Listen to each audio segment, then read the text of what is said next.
I'm gonna talk about a lot of different ways I've fucked up over the years. But I also think a lot of this stuff, if somebody would have told me this when I first got started, it would have had a huge impact with me. If I would have listened, at least. So.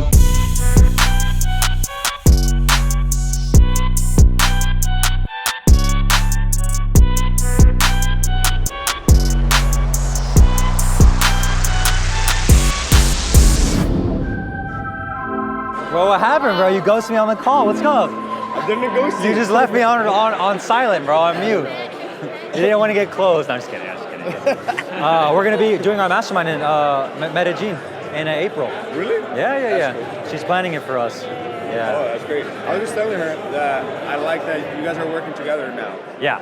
I don't know how long you guys been working together, like in the business, but officially a couple months. Yeah, like 6 months. Yeah. Our relationship is better now because of it. Now she's more involved. You know. Yeah. We're still working through like quality time and everything, obviously. Yeah, but it's fun, man. We're still learning. You know, we're not perfect either. So. Yeah. So, relationship and business relationship. Are you guys taking like also coaching or consulting or advice from others that have on the relationship? Yeah. No, we probably should. That's a good idea. Yeah. You know, like I used to work with my ex. Oh yeah. And it made it a little bit better, but still sometimes like there was ads where business is here, personal is here, and it would just sometimes, in some instances, it would just cross. Expectation misalignment. Yeah. Like sometimes it would just cross. I think I don't know. We're just very communicative. Well, it's also because we're married too. Yeah. So it's like we kind of have to make it work, you know? And that's a good pressure to have. Right. And I say that just being honest because it's like I'm committed. We're committed. Exactly. So it's like, yeah, we just have to make it work. That's why I was like, we swing it, you know? Like, we don't like look into the negative stuff. Yeah. There's people, it just depends on your mindset, you know? Like there's people that it can like complain, criticize and all that, but there's other people like us that we just look the positive, okay, let's talk. Yeah. It's communication, out, bro. You know? That's the biggest thing. And she's actually has to check me sometimes because when I'm not like wanting to talk, I just won't talk. And she'll ask me like, what's going on? I'm like, no, it's fine. Like I just will bottle it up and I won't just express myself. But like I have to work through that with her, and we have to work through it together because like it's all about communication, dude. Like if we're radically transparent with each other, we'll be on the same page. But if we're bottling things up, then yeah, it's never gonna work. So yeah, it's good. We still got a date, Hey, you know. Do you have a friend by any chance?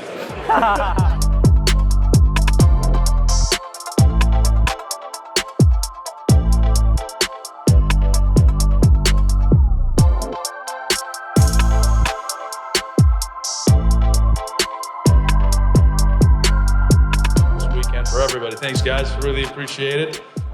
Let's give it up for Mr. Big Daddy Cole Gordon. Yeah. All right. Yeah. Coming off the last record, I'm getting 20 million off the record just to off these records. All right. That's a record. Mic on? Mic's on. Cool. So yeah, I'm gonna talk about a lot of different ways I've fucked up over the years, especially when it comes to people. So a lot of this, I'm gonna be kind of making fun of myself and telling you some funny stories, hopefully, and stupid stuff that I've done. But I also think a lot of this stuff, if somebody would have told me this when I first got started, it would have had a huge impact with me, if I would have listened, at least. So the first thing, and just to give credit, I got this from Ryan Dice, is the culture skill matrix. When Ryan showed this to me, what I've learned over the years, and also what he told me at the time, is, and look, I'm not advocating that you keep people long-term who are not culture fits. But the thing is if you compare that bottom right person, usually when you have, if you were a good leader, you know, most of us here, if you get to the point where you can join this mastermind, like you're a good leader, like you're not a complete noob. Those people in the bottom right, it's very obvious that like there's some, okay, they're hitting their KPIs, but there's some culture issues here. And it's very easy to have a conversation of like what behaviors are wrong and what behaviors that exhibit the values look like. Here's a time frame to change that. And if you don't change it, you're gone. And a lot of times, those people, I would say if you're good and you can have those conversations, more often or not, will pop into the right quadrant. Now, obviously, you do have some people who it's like, yeah, he was skilled, especially in sales sometimes. It's like, yeah, they were skilled, but like, they just like could not freaking like follow the values, follow the rules, and we just had to let them go. Like that happens. But I asked which people are the most dangerous. And it is, in my experience, and a lot of the things I'm gonna share with you in this presentation will exemplify this. But it's that top left where you have that person where everybody likes them. They're like they're just like, they look, perfect with the values, total culture fit. They're just in the wrong job, And like they cannot for the life of them catch up with the growth of the company or catch up with the position and the competencies. Who's had a salesperson who like tried so fucking hard, awesome person, and you're just like, one more month, okay? One more month. And then 6 months goes by, you finally gotta let them go, and then you look back and you're like, man, not only did I pour so much time and bandwidth into that person, but also like they closed at like 12% the entire time. Like I lost like 500 grand. Has that happened to anybody? Everybody. That's why that's the most dangerous.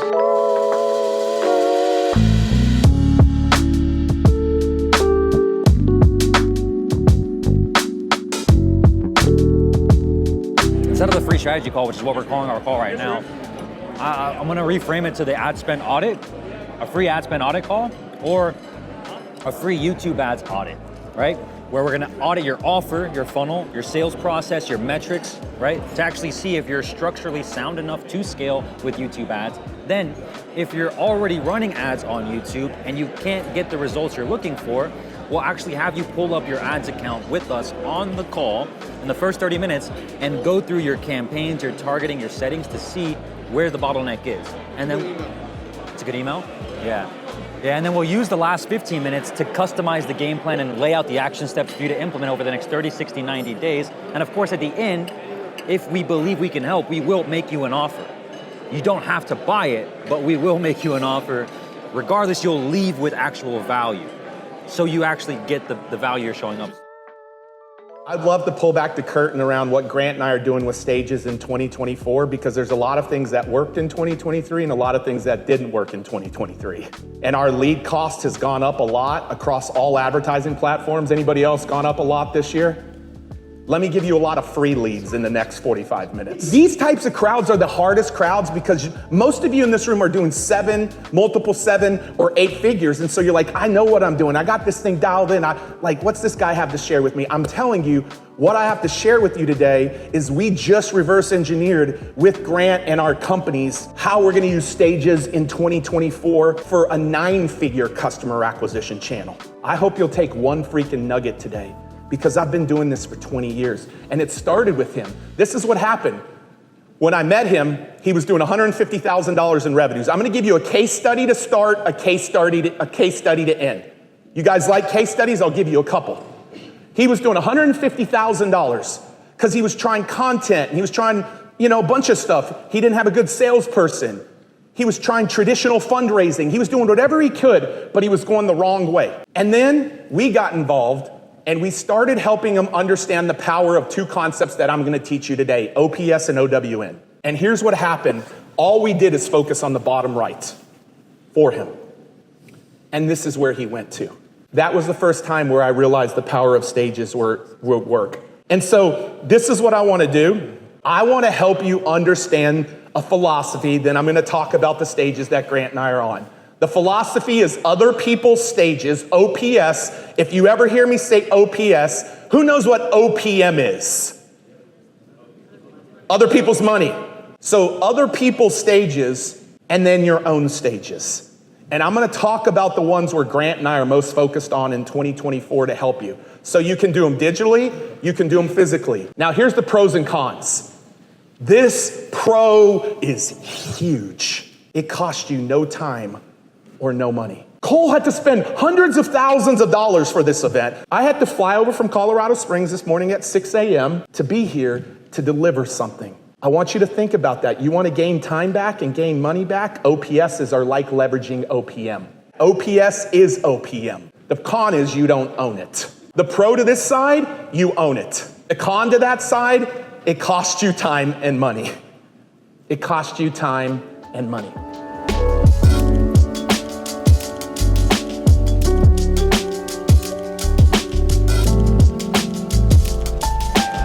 Brian Moncada, founder of adspend.com. We're an advertising agency and education company. We teach YouTube ads. We have a Done For You YouTube ads agency service. We serve high-ticket coaches, course creators, agency owners, anyone that sells online courses, coaching, and masterminds. Our biggest issue right now was actually me. I was the bottleneck for a long time. I was doing CEO, CMO, and really I just need to be doing visionary, which is CMO, my strong suit. But I've been too stuck in the weeds of the managing. And naturally I realized that when I get too much in the details, because I don't like how things are operating, I fuck a lot of things up. And like it ruins the momentum. People get discouraged. And I kind of had to look at myself in the mirror and I said, yo dude, what are you the best at? And how do you just do more of that? AKA why we have content going right now, why I'm here in the Mastermind, networking, relationships, speaking, marketing, sales, like that's what I'm the best at. But I've tried to do the CEO role for a long time, and it got us here, but like similar to you, Dan, what got us here won't get us there. And so we've been at the same range as well, but it's because I haven't had the integrator to take off the day-to-day operations. So your biggest challenge is to find your number one? I have that. I haven't given him the control he needs. He's been here from the very beginning, my very first hire, but it never was very apparent that he needed to be that person, and it has now come to that point. My ego always got in the way of like, well, maybe I'm not as valued if I don't need to do all that. He's not the problem. Exactly, yeah. At least you might be yeah. So now it's just about the patience game of like, okay, 30, 60, 90 days, I need to just be okay with releasing control and trusting the process because he knows the business just as well as I do. Dude, you invest so much in education. Is he like parts of all these programs that you're in? Say it again? I know you from being like the mastermind. Yeah, that's the thing. guy. No, he's this is one of the first masterminds he's been to in the last 2 or 3 years. Okay. So that's also the Yeah. Now it's like now he's here and it's like this is perfect for us. Just You know? buy an extra plane ticket. And Exactly.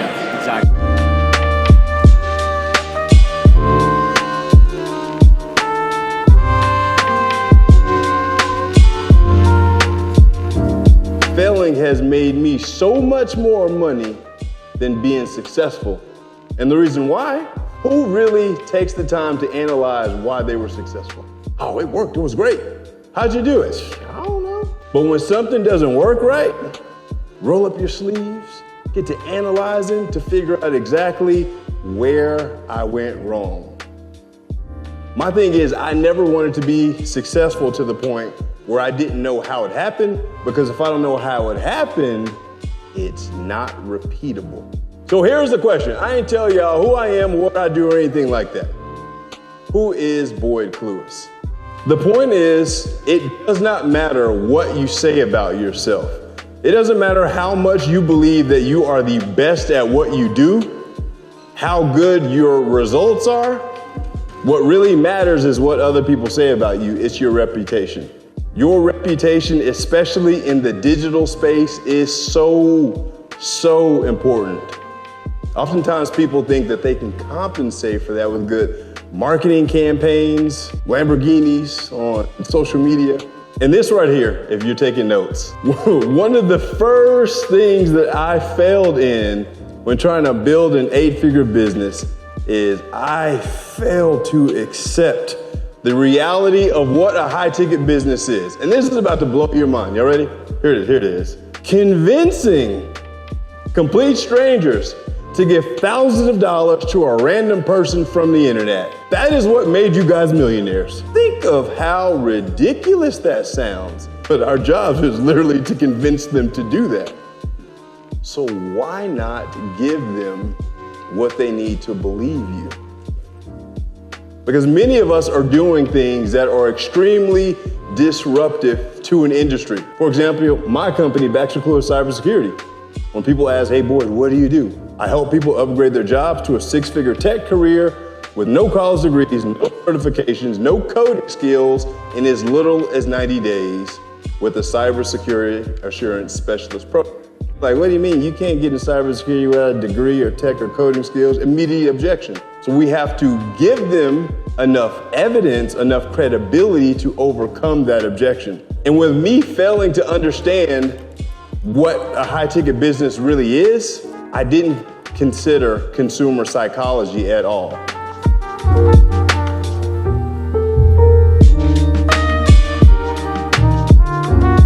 Day one at the 8-Figure Boardroom, Q4 2023 in beautiful Yattsdale, Arizona. Wintertime here, we got the admin attire, looking fresh, looking fly, and the biggest takeaway of day one, there was a lot. But my biggest takeaway personally was, I already know everything I know that I need to do.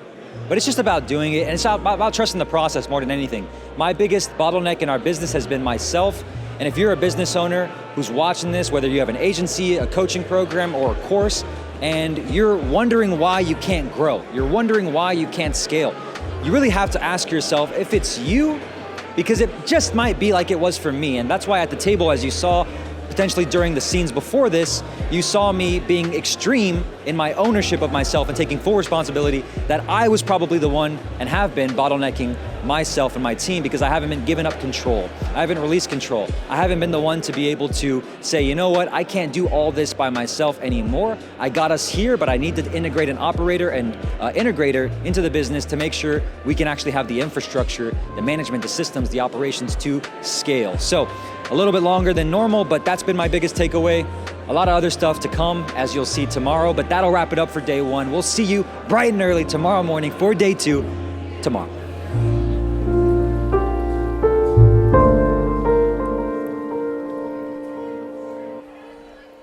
Yeah, I'd love to help. Tell us everything.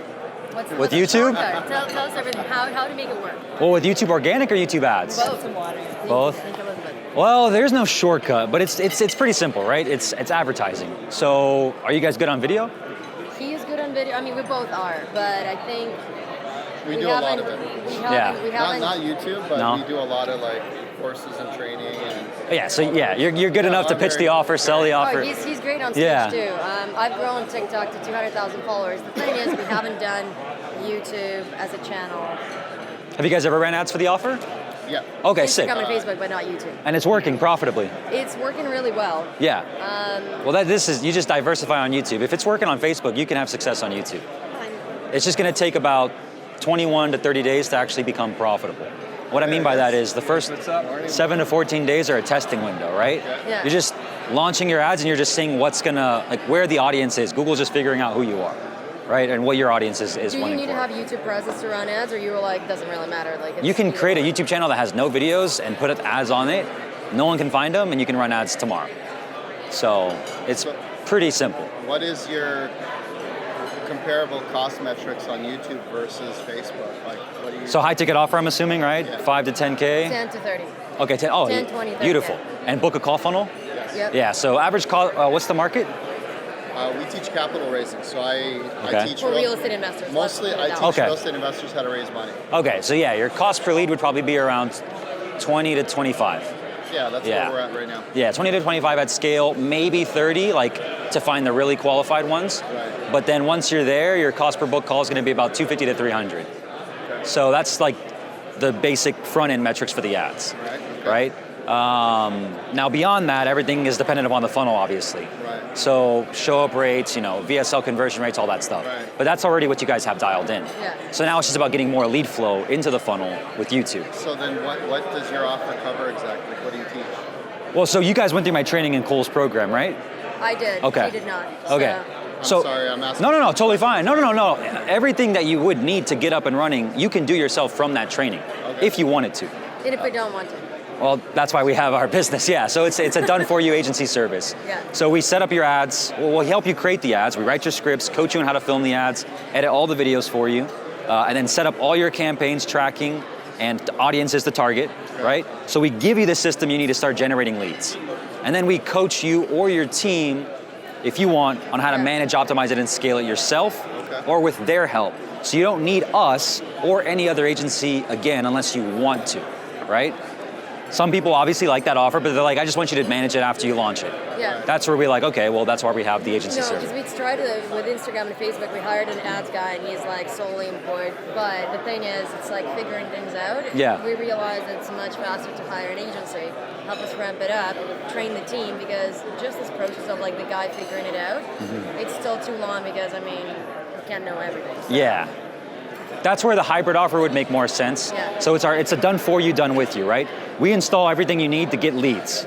And then we coach you throughout that entire process for 12 weeks, basically 16 weeks. What's up, bro? on how to make sure that you know exactly how to take it off our plate for you, and then manage it yourself. And then conversion versus like YouTube versus Instagram and Facebook. Which one, in your opinion? Like, you obviously believe in YouTube. Yeah. That's why you chose. Well, yeah. I mean, most of our clients average a 3 to 4x return on ad spend on the front end. Now, I can't guarantee that, obviously, because on the front end, so they have a self-liquidating op. How do they? no, cash collected. So like After the high ticket sale? they spend 50 grand on ads on YouTube, and they make at least 200, 350 grand back, right? Let's just say. I see. So, but again, it's all dependent upon the sales team. The biggest bottleneck we always have, which is why we get a lot of clients from Cole, and Cole loves working with us, because everyone needs leads, which is what we do from YouTube, and then we always send people to Cole because they need help with the sales training, management, and leadership, right? Because that's always the biggest bottleneck for the ROAS on our end, is the sales team. You get them a bunch of clients, but they can't fulfill. They can't close. So you're like, yeah, they can't close, right? Because again, that's always the hardest part. We can get them all the leads, but if they can't close, then we get fired, right? And that's obviously why we have a good partnership together. Hey, but look, I can send you guys. I mean, trust me, all the training you need is in Cole's program. I'm actually going to give them an updated training of it. But if you want us to just help you shortcut that, then we can do that. Yeah. And then what's the price of the offer? It's $15K up front, Okay. and then it's $5K a month for 3 months. So it's the first month all done for you. By day 21, you'll have leads being generated, okay? By day 30, you should have calls and at least 1 or 2 sales, depending on how quickly your sales team can adapt. And then day 30 through obviously day 120 is all coaching on optimizing it to profitability, and then scale it. Does that make sense? Yeah, 100%. And that's access to me and my team. We give you, it's the same kind of fulfillment as Boardroom and STA. So how many hours of footage does this, or how much footage is? You just need to film for 30 minutes. And they give you the script and edit it. Yeah, so the way it works, right? Onboarding call, we get access to all your information on the avatar, who you're trying to target, real estate investors, obviously. Your best marketing assets currently working. We use that to write your scripts, okay? Understand your brand, your messaging, because you want to be portrayed in a certain way. We communicate all of that with our creative strategists and our video editors, right? So we write your scripts in a certain way. We rehearse the scripts with you on a call. We review it with you so that way your approval of it and you're confident, right? And then we actually coach you on how to film it on camera as well, if you want that, right? It just makes for a better product, yeah. And then once you're done filming, you send the videos back to us, we edit, and once the videos are edited, your campaigns are already good to go, we launch. And then we do a pre-launch call. So it's a call every single week for the first 4 weeks, and we get you launched. And then after that, it's just the coaching. Sold. Well, we Take my credit got card. to schedule it.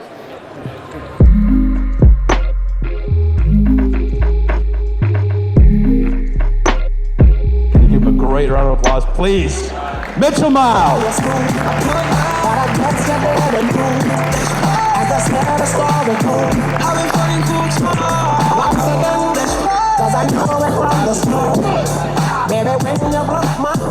Alright. You guys hear me okay?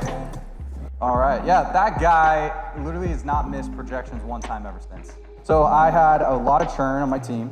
I thought I was immune to that, and I wasn't. And it began to happen, and one person after another began to leave. You know, performance is down.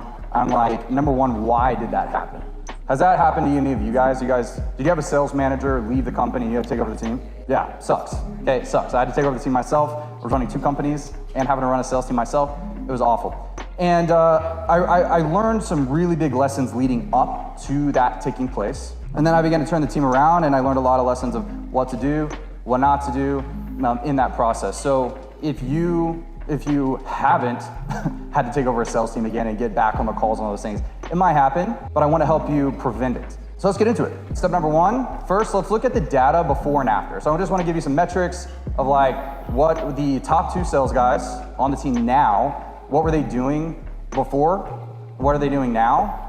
And then again, we're going to get into the story. So first, Dan and Tyler. And then again, this is kind of like what went well, but also what didn't go well. Because if you notice these 2 names, these are the only guys that stayed. I had like 7 closers and then 5 left, including the manager. So, but these are the two guys that have stuck around, and I want to show just their numbers. So 2 weeks for Dan, before taking over, he was at 20% close rate. Live CPA was 1696. 2 weeks after, so this is September, close rate is 26%, live CPA 1420. Okay, now, live CPA, it's like cost per acquisition on live calls. Okay. So now since then, the close rate's for Dan 25%, live CPA is 1131. It's Progress, if you notice, not enough from the 2 weeks before and 2 weeks after, but still saw some growth. And if you notice, since then, we've just been able to sustain. There's a few things, again, I learned some lessons in terms of like why that is. I'm gonna get into this in a minute. One thing to keep in mind is when it comes to B2B, historically, November is a very hard month. So like still for November, we actually beat our production from last November. So still growth, but you're gonna have some dips. Okay, I learned that like you can't sustain that. There's scaling cycles and then there's stabilizing cycles. And so when you have like market trends, right? Like write this down. Market trends are real, number one. And when you have headwinds, okay, stabilizing when you have headwinds is the equivalent of having record months and breaking records when you have tailwinds. Does that make sense? So like not every month's gonna be a record month. Just remember that. So November historically is really tough for B2B. So I actually think going into December historically for us is a really good month. January, February, March is a phenomenal. But I think from the talent, the systems, all the changes that we made, I think we're primed for December, January, February. We're gonna crush. So Tyler, 2 weeks before taking over close rate, 13%, live CPA, 29.69. So why did I have to take over?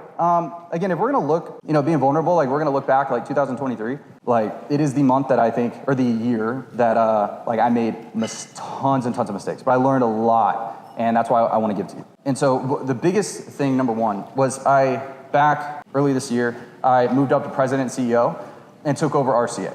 So biggest learning lesson there is I just shouldn't have done it. I took over one of the second of our 3 companies, and I realized that number one, the terms at which I took it over, I was just really excited. I mean, picture us, we have this other like idea, we're gonna like move Brian over there, and then Mitchell should like move up and take over, run both companies. I'm like, yeah. And, like it seemed like a great idea at the time. Like you're at a table, sounds good in the moment. And I was way too busy and got really out of sync. And I basically, like, in other words, fell victim to the Dunning-Kruger effect. You familiar with that?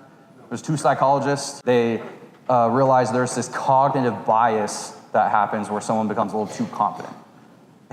And again, like we actually like built closers for like a long time without any like major, like we definitely made mistakes, but like major detrimental mistakes. And it just like, a little bit like feeling invincible. I was like, oh, this is like, yeah, I could run 2 companies. Got humbled really quick. So I was a little overconfident, a little overzealous, and just got too busy. What happened was, literally one of our core values is stay in sync, and I was very out of sync with all my leaders. I was doing okay at everything, excelling at nothing. One of the reasons why is because you realize like when you're running a company, right, you have the people at the bottom on the front lines. They have more context and information than the people at the top, but they have no authority. Right? The people at the top have the least amount of context and information. They have all the authority. Is that not backwards? That's a problem. So you never want to be too far removed from your customers.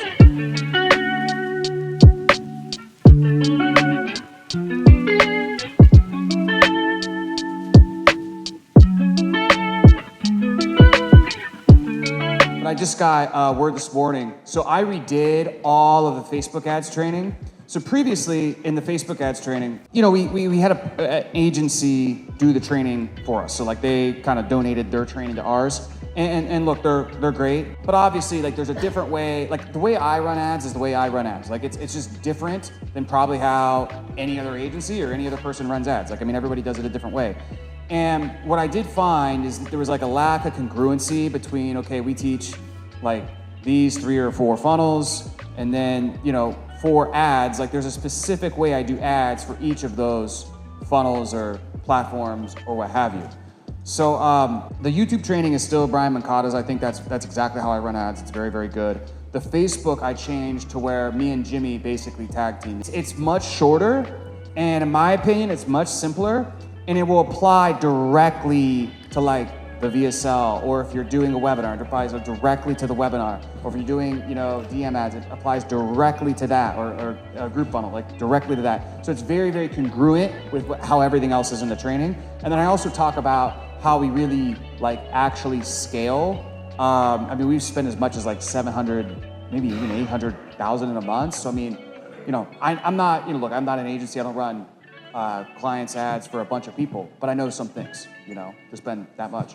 And so anyways, everything I know, I put in there. So you guys can enjoy that. But With that being said, Yegor's going to intro some of the panel, and then we'll get started. Already hired an STR, so like the strategic person, and now I'm just trying to figure out like, who's the rest of the team I need to build out? Obviously a media buyer. Do I need a project manager? Do I need in-house copy? And I know some of these things will just kind of unravel as it goes, but like what would you look at as an ideal team structure for about where our business is at for paid marketing? Okay, let's do this, Spencer. Let's map out our team, and then we can kind of like tell you how much of this you need. So we'll say CMO up here. That might be you, that might not be you. And then Spencer, we have obviously tech, and then we have media buyer and kind of like slash tech. Then we have, what else do we have? Like editors and content. So video editor, so it's video editor, and then we have 2 of those, right? 3. Okay, so we have 3 video editors, and then we have talent. Okay, so the way I look at the team is a little different than how we've laid it out. Basically, this is like really overcomplicated. Basically, dude, the way I look at it is like, there's 2 main teams that we have, and then obviously there's like many functions under each team. Okay, so we have like the content creative team, which is like the video editors, talent. That's like Aaron Martinez over there who does all of our video stuff, and then the 3 video editors that we have, and then we have like the ads team. Okay, so the ads team is our media buyer tech, which is like Matt, who's the wizard, and we got Jimmy, who helps out with our ad audits, if you've seen that video of kind of how we do that whole process. And so essentially it's like those are the 2 main, it's like paid media and organic, and really that's not even the best way to look at it because the organic, the content side, they're doing all the video editing for the apps too, right? So there's definitely a lot of crossover. But yeah, that's kind of how I look at it. And then Matt, the media buyer tech, manages the tracking. He QCs the tracking, and we have a whole tracking team of like VAs that inputs the data and make sure all of our stats are up to date. So we do our daily ad audits, budget sheets, all that. But that's QC'd by Matt. And then when we go through it, I'm QCing by going through it as well, right? But yeah, that's pretty much how I look at it. Does that answer your question? I mean, what follow-up questions do you have? Yeah. And obviously like we would just need sort of a reduced version down from this. So we'd have like CMO, media buyer, / tech. You can have that in the same person probably at our Yeah, well, dude, what I recommend is learning media buying and then teaching a technical person who understands funnels, text, CRMs, integrations, tracking, teaching them to do it. Yeah. I mean, that was like, I unintentionally did that, but holy shit, like, because you could have a media buyer who's more of a creative type of copy person. I mean, that could work too, but like, I would rather have that function separate because the creative person probably wants to spend more time writing anyways and like coming up with ads and videos or whatever. Having this person, because the tracking with the media buying and the tech and all that, it goes so well together. This was so smart for us. Like that was one of the best things that we did unintentionally.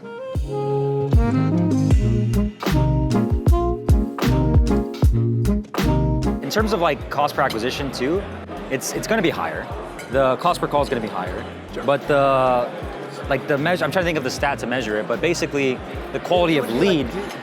Yeah. It would be, for me, it would be either showed up, qualified call. Like live call showed, yeah. Live call show, or even just like 3+ on the operating system. Like the percentage of people that are 3+. That's interesting, a way to measure it, yeah. Because that's the apples to apples comparison. Yeah, because we've just been using ROAS. Obviously, ROAS is the main one, like cash collected, right? Yeah. But that still factors in sales. Exactly. Well, and what you're telling me is a better way to pitch it, because we can't control that. You can only control getting them to book a call and so what you're telling me, and that what you want to see, and that's actually really good for me, is how can we quantify the quality of lead and call better, or how can we measure it, and how can we use that in our marketing to show someone like you it's worth the time, energy, and effort to invest the money? I've been in Alex. Yeah. Like I know Alex well the last couple of years, but I've talked to them a lot about that. Like, just tell them, can you quantify for me? Yeah. It's like the lead quality is so much better. It's like, cool, but tell me the number.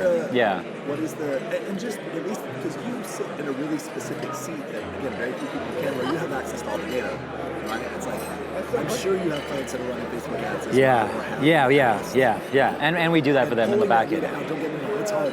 Yeah. I'm gonna say, but it's like pulling teeth to get information from others. Yeah. But from a marketing or sales standpoint, at least for So if you could wave, buyer like me. So if you could wave a magic wand, you would want to know you'd want to know the lead grading quality. Here's all I want to know. Yeah. Cost per qualified app. Isn't that what we've been trying to work on for the last fucking 3 months? Like that's it. Cost per qualified app, because then I can compare that to Facebook. And say, See, because what you're saying is exactly how we've been realizing we have to pitch this, because we've been making the mistake for as long as we have of ROAS, right? But that's the shit we can't control, because it's always the sales team that bottlenecks that, and then we can't guarantee And it ROAS changes either. month to month. And we can't guarantee ROAS either, because again, it's all dependent upon what happens after our job's done, right? Dude, if you could guarantee a cost per qualified app of 20% less or something, right? The thing is though, you're sitting in a spot too where you have value in diversifying lead source. Yeah, Right? yep. And that's like, as we're looking at it, because we spend like 60 a month right now on Facebook Nice. and Instagram. And we're new to that relatively. But it's like, dude, I know that at some point we need to diversify. But Yeah, that's like, for you, it's like, is it now or is it later? And then, now is it later, but like, if I know that it could be a 20% cheaper, not only is it diversifying, but it's cheaper, it's like, dude, that's a yesterday decision. Yeah, that's good. VSL is very consistent. For those of you that can't see this, I apologize, I'm gonna do my best. But VSL revenue is kind of like this the whole time, whereas webinars and challenges are kind of just spikes in the middle. I believe in the info space and coaching space that the best businesses have both, okay? You can have one and the other. You don't need to pick one or the other. And so hopefully by the end of today, I'm gonna show you how simple it is to craft a challenge in a webinar. I can't sit here in 1 hour, teach you everything about webinars and challenges, but I'm gonna give you the entire framework. And live today, I'm gonna pick someone from the crowd and I'm gonna build a challenge in front of you guys so you understand the frameworks that we think about, not you. The frameworks, how easy they are, and hopefully all of you can leave here, do them, and next time we have an event together, a bunch of you guys come up to me and say, I made millions of dollars because of the shit that you taught. Is that cool? Awesome, love the energy. If I had one shot to close a deal in my company, I'm not even gonna take my best closer, I'm gonna take myself every time, okay? And so that's why I believe so much in the webinar and the challenge model, is because you are the closer in this situation. You get to take people all the way across and give the slam dunks to your sales team. Whereas a VSL can do that, but it can only get them so far. So raise your hand right now if you're currently running a webinar or challenge, raise your hand. Pretty good bit in the room, nice. Like 15 people in the room, thank you so much. So just to give you kind of perspective for you guys that don't know, these are basically longer VSLs, okay? So webinar, 1.5 to 3 hours long. Usually you can sell like $997 to $297 price point, and they're usually one event. It's just one thing. You heard Pete up here talking day one, how important events are, live events, other people's stages. This is your own stage. You get to make this whenever you want. You get to run ads, send some emails, and have thousands of people sit there and watch you as you get to perform live in front of them. Challenge, on the other hand, much longer. Some people do 2-day challenges, 3-day challenges. Steven Diaz in the room, is he here? I don't think he's here right now. 14-day challenge. How long is your challenge, Carter? 5-day challenge. How much do you spend on ads and how much do you pull out of a challenge, just so people know? 150K in ads, 2 to 4 million, cash collected on the back end. That's what a challenge can do for you, okay? So kind of walk you through, I'll give you some high level numbers here. This is like what an automated webinar does for us right now on one of our accounts. Just to kind of give you an idea, it costs us $18 a lead to opt in. Attendance rate's about 28%. This is a year of data, so this isn't like a one-off. Total return on ad spend, 4.66. So we spent, what is that? About $4 million. We pulled out about $26 million in revenue. 0 sales commission I paid. 0. Not a single dollar of sales commission did I pay in this entire process. We do have a back end where we upsell people into other higher ticket products. I paid commission on those. Every dollar on the screen, nothing was paid sales commission. This is the net dollars of a webinar. On the front end, all it is this. Just like a VSL, we have traffic, we run them to an event. So instead of sitting here and running them to a VSL, we run them to an event. And then on the back end, we do different things. So you can see here, that red bubble, the orange bubble, and the yellow bubbles. All it is just different sequences. For example, if someone watches the webinar but doesn't get to a pitch, we send them to a replay page that gets them to the pitch. Okay, if someone watches the webinar and doesn't buy, we send them to an abandoned cart sequence. If someone buys and actually transacts with us, we send them to a closer to try to upsell them into a higher ticket product. Because like I said earlier, on a webinar, it's kind of hard to transact more than $3,000. So if we want to sell an $8,000 product, $10,000 product, we got to create a product underneath it, $3K product or so we can sell them on that and ascend them. My presentation is not about webinars, it's just kind of to demonstrate how webinars work so that you guys understand. The framework that we use is very simple, it's just like a VSL, just a lot more dense. Intro, we start with intro. I like to give a lot of statistical data, that's why I think my webinars do so well. I audit a lot of other people's webinars, they just like to build a lot of hype and fluff and all this stuff. So for example, like we're doing a webinar right now on a Forex trading algorithm. Like my whole 15, 20 slides to open is about the Forex market. How it's bigger, how it's, X amount bigger than the stock market, X amount bigger than the real estate market, whatever it is. And I'm selling people on the opportunity in the intro. I think that's very important. A lot of these people, you're going cold market, they don't understand the business that you're in as well as you do. And a lot of times we make the assumption that they do, and we kind of skip over the basic information that will indoctrinate them into thinking that it is a good opportunity. So intro, your story, I get into the content, just like your VSL. I think a lot of you guys have something like this. This is more dense. Then we transition to a pitch.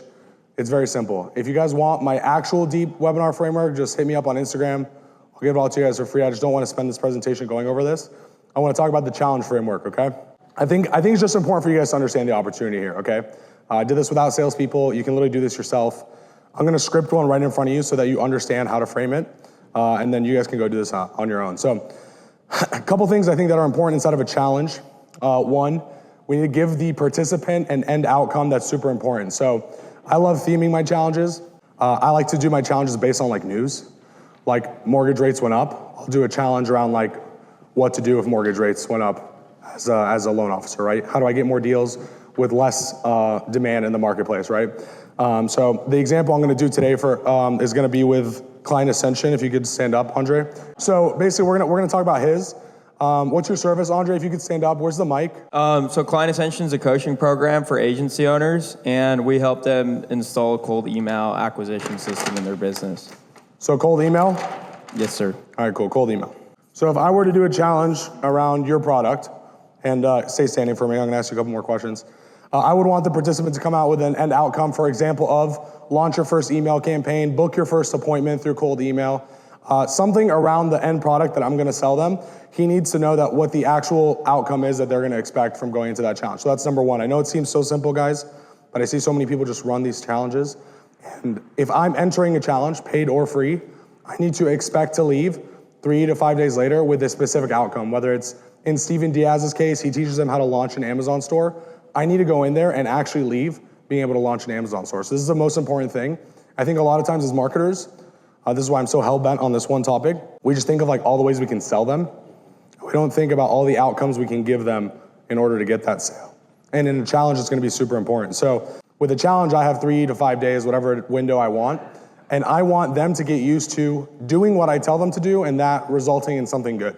And if I can just keep getting those micro commitments on a 2 to 5 minute level throughout a 5-day process, by the time I get to the end and I tell them to work with me for a 6-month period, it's a lot easier of a transaction because every time I've told them to do something, they've had a good outcome out of it. And so if they're going to work with me for 6 months, then automatically, subconsciously, they're going to think that they're going to get a really good outcome out of it. So, and number 3, if you guys know who Rich Sheffrin is, me and Rich talk a lot. One of like the OG marketers in the space. He's freaking incredible.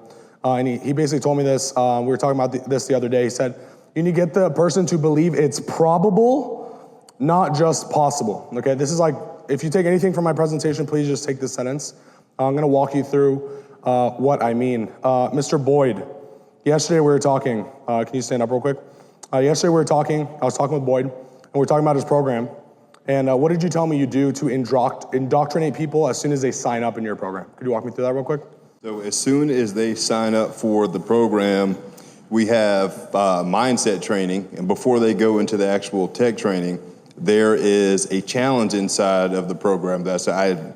It's called Boyd's Prove Me Challenge. I'm going to get you a 6-figure job interview in the next 5 days. Do not take the interview because you don't have the skills, but I need you to know that this works. And that's when Eddie's like, that's your challenge. Sorry. No, it's perfect. No, thank you so much, bro. So I want to give you guys that example to understand this is the perfect example of what I'm telling you right here, okay? Boyd can sit here and give them testimonials of every single person that look like if I'm a customer, and Boyd gets 1,000 ads and testimonials of people that look just like me, that only proves to me that it's possible. It doesn't prove to me that it's probable for me to do it, okay? I'm sure there's so many careers we see people like sports betting and they make fucking millions of dollars. We all know it's possible. How many people here actually think it's probable that they're gonna get into sports betting and they're gonna make fucking millions of dollars? Probably very few amount of people in this room. So there's a huge gap between possible and probable psychologically, okay? And so the goal of the challenge is to make them understand that it is probable for them to have the desired outcome that you have. And so every day we need to make progress, whether it's inches, feet, whatever it is, towards that goal so that by the time we pitch, it's probable. And to the normal consumer, like, we're entrepreneurs, we're fucking crazy, everything's probable to us, you know what I mean? Someone comes up here, they're like, I do 10 million a month, you're like, oh, I can fucking do that too then. Most people don't think like that. Most people, they have a huge voice in their head that always tells them, you can't do this. This person does it because they're better than you, or they're born in a better scenario, they're a better speaker, they look different, whatever the case is. And so we need to overcome that. And so I just want to shout that out because that is a perfect example. He can literally take that, run it as a challenge, get everyone to book an interview, and as soon as they book an interview the next day, he can pitch all of them a 12K program, guarantee highest conversion rates he's ever seen. Because they've already booked the interview. They already know I can do it. I just can't get the job now because I'm not skilled enough. So I got to pay Boyd to get skilled enough because I know this dude's going to give me a $150K job if I'm skilled enough. You get what I'm saying? That's so dangerous,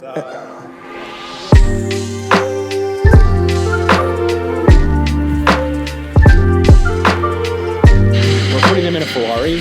It's like they don't know how to drive yet. Yeah. Right? We're giving them this account that's all set up. The tracking works. The targeting's optimized. They have Hyros integrated, but they don't know anything. Yeah. Right? So it's like we need to get very clear on that process. And what I was telling Nick is like, dude, the onboarding call from now on is going to be like, listen, this ad account goes live in 30 days. Yeah. You have 30 days to familiarize yourself with all of the content in our course, or else you're going to be set up for failure. Not using that language, but like you get what I'm saying. It's just like, which means we have 30 days to help you get ramped up to understand exactly how to know what this, what we've done, so you understand what to do if you ever have to do it again. And like their attention and focus through the first 30 days should be purely on understanding how to run Google Ads, how to leverage Hyros, and how to understand what's happening, so that way they're not asking questions like, again, it's on us for figuring out the product. Like that should be the onboarding call. Account accesses, expectations, and what they need to do to be ready to launch day 31. You know what I mean? So they have no paid ads experience. They're a perfect case study. Because they are only doing it organically. And I don't even know how they're doing it organically. It's a very interesting I don't know offer. how, but they're doing it organically. And so now we're showing them how to scale it with paid ads, which again, they're completely green to. And you heard what he said, right? He's like, I didn't think this was possible. I didn't think this was possible. And that's, again, good for us to know because like Eddie was saying on stage about you got to also show them, what do you say? It's not just possible, it's probable. It's probable. How do you show them that it's probable? Well, you prove it to them. And again, the one way we can do that better is with testimonials. But yeah, I mean, that's just fucking sick. We just, $5,800 right there. And we spent what, $7,000? We're something around there. So they're about 1,000. Break even. Yeah. So exactly what I said in that Loom video. I said we make one sale, we're already talking about a different conversation. 2 sales, you're profitable. On the ad spend. 3 sales, you're getting close to break even on our fee. 5 sales, you're profitable. And that's very realistic in the next 2 weeks. Yeah, it's investing into a system. Yeah, that's the key though. And it's like what we're doing for them. What we just did for them is we helped them break the 4-minute mile. Right? Like we helped them break the 4-minute mile. Like no one thought it was possible to break the 4-minute mile until someone did it. And then someone did it again. And then someone did it again. Like faster and faster every time, and in a shorter of a time frame from the first person it took to break it. Because it's just possible now. Yeah, I mean, I think talking a little bit, so the reason that, I was laughing when you mentioned full done with you is like at the table that I was at, we were having a conversation, and one of the guys' name was Kyle, and he was the guy that does basically helps people get prepared for these tests and exams or whatever and score better on these things. That's the short of his offer. But what they were doing to start is, so these people that want to help these individuals score better on tests, they basically set up a paid acquisition system for them to do that. What they started doing or transitioned to was doing it full done for you. And so they would basically give them everything that they've set up, and then they would go, what's that? Well, it's basically a hybrid, but essentially what we're doing. So it's like done for you for the first 30 days, right? and then it would be done with you after that point where they would be responsible for managing the campaigns and shit like that to drive the leads. Literally the exact same thing. Literally the exact same thing. And he said they stopped doing that because the expectations that these clients had upon it being handed over to them were sky high at times. They weren't prepared to take on the actual ad accounts and deliver on really what was required of them. And that's why, I was just thinking through, like, basically he used that analogy, the Ferrari analogy. And that's why I now know that, like, if we're going to do this hybrid offer, it's like we really have to make sure those first 30 days are solid, because if those 30 days aren't solid, they're just going to fail. Like, there's no way that they're going to find success if they're not prepared to be able to manage those ad accounts. How long did he do the hybrid offer before he just switched to done with you? I think he said it was like 4 months. I don't know if that's long enough time. Well, what I think we haven't done is we've been full done for you, but we haven't switched to the done with you mindset. Yeah. So we're used to all of our done for you procedures, but we're not, which is very clear. I think we always deliver on our done for you promises. What we're not good at is the coaching it. Like I just said over there. Exactly. Yeah, like we just need to get better at the coaching. Yeah. What I took away from that conversation is, like, we have to think through this whole coaching thing and put more attention on it than what we've been doing already.